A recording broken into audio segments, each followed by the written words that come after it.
Thank you, Madam President. Ladies and gentlemen, on the 15th of May, I briefed the Council on the deadly protests that took place in Gaza the day before. At least 60 people were killed, and the number continues to climb. It was a tragic day in the long history of the Israeli-Palestinian conflict, another reminder of the need to bring peace to this troubled land. It was also a reminder of how easily violence in Gaza flares up.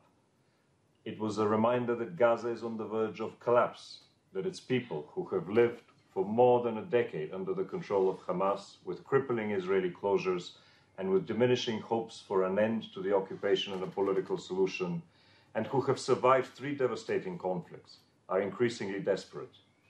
We must act urgently to avoid another war, to alleviate the suffering of the people, and to empower the Palestinian Government to take up its responsibilities in Gaza.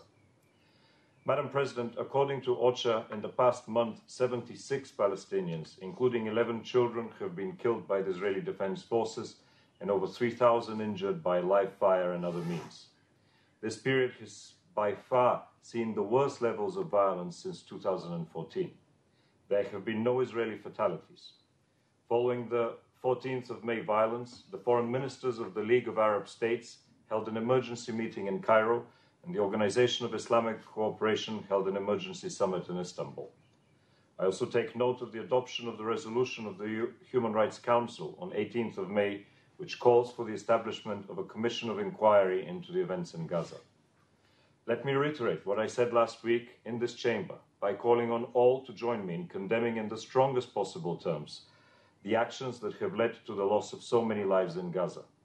Israel has the responsibility to calibrate its use of force, to not use lethal force except as a last resort under imminent threat of death or serious injury. It must protect its citizens, but it must do so proportionally and investigate every incident that has led to a loss of human life. Hamas, which controls Gaza, must not use the protests as cover to attempt to place bombs at the fence and create provocations. Its operatives must not hide among the demonstrators and risk the lives of civilians. Palestinians have a right to protest peacefully. As demonstrations are likely to continue into the month of June, I again reiterate our call for all sides to exercise maximum restraint. Madam President, in this chamber, Council members have often spoken of the need to prevent war, and the Secretary General has made preventive diplomacy the heart of his agenda. It is time for our words to be tested in Gaza. I have taken note of the request last week by several members of the Security Council to bring forward proposals to address the situation in Gaza, in line with our commitment to advance urgent infrastructure and economic development projects, improve access and movement, and support the Egyptian-led reconciliation process. Gaza's infrastructure teeters on the verge of total collapse, particularly its electricity and water networks, as well as its health system.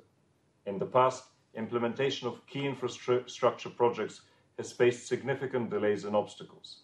Failure to implement immediately over the next 6 to 12 months a set of modest, achievable projects already endorsed by relevant stakeholders and some already funded will guarantee an amplified humanitarian crisis, will create an amplified humanitarian crisis with fewer means to address it effectively. We have all the instruments in place to address this challenge. We just need to organize ourselves better. As such, I plan to take the following actions. First, to prioritize projects identified and agreed over the past 2 years by the Ad Hoc Liaison Committee. Secondly, to adopt a task force modality with an enhanced UN project management capacity to speed up implementation of these projects on the ground in Gaza. Third, strengthen our close coordination with the Palestinian Authority, with Israel, with Egypt, to overcome any political, administrative, and logistical blockages that may emerge. The condition for success, Madam President, and let me be very clear, is that the ceasefire achieved in 2014 be observed by all factions in Gaza, and all refrain from illicit arms buildup and militant activity on the ground. If we are able to move quickly, we will reduce the chances of military confrontation and another devastating conflict. We will create the conditions for relaxing movement and access restrictions and preserve the fraying links between Gaza and the West Bank. we will also support Egyptian reconciliation efforts, and most importantly perhaps, we will provide much-needed breathing space for ordinary Gazans.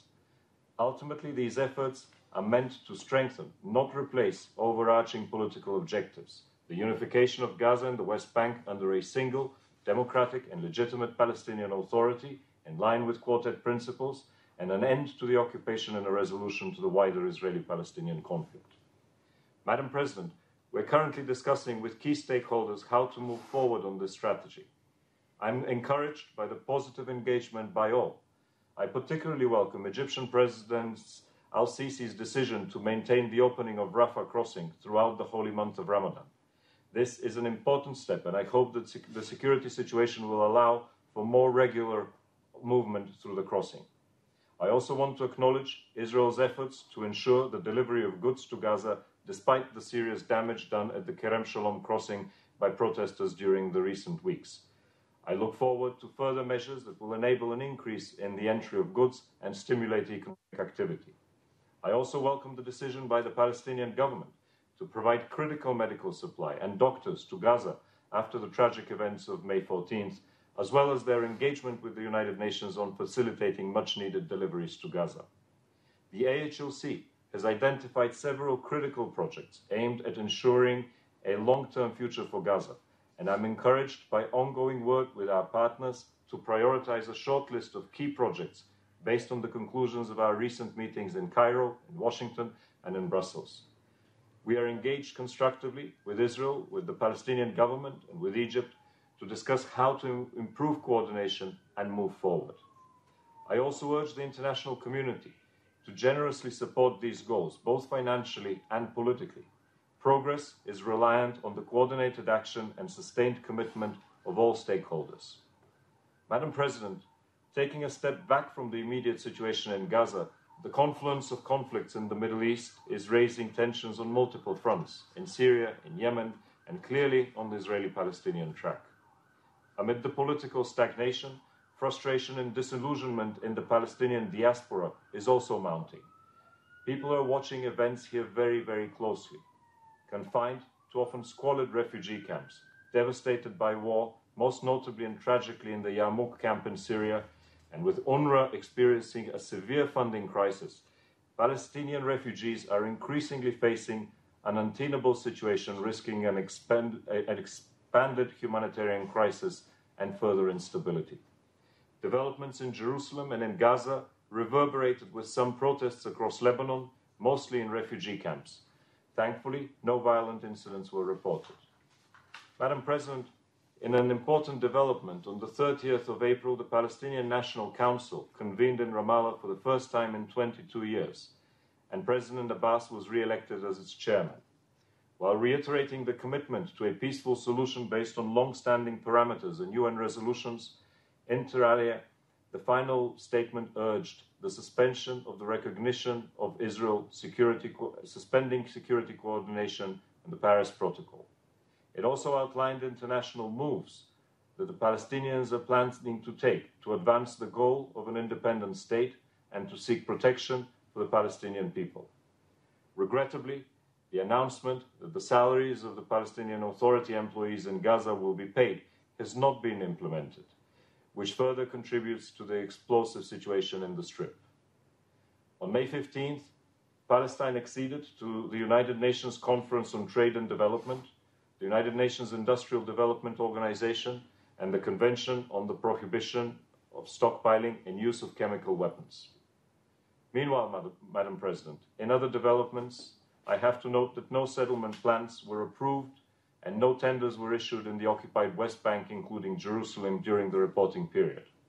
Settlement construction in Area C and East Jerusalem, however, has continued, and the Israeli government has approved major plans focused on solidifying its control of East Jerusalem.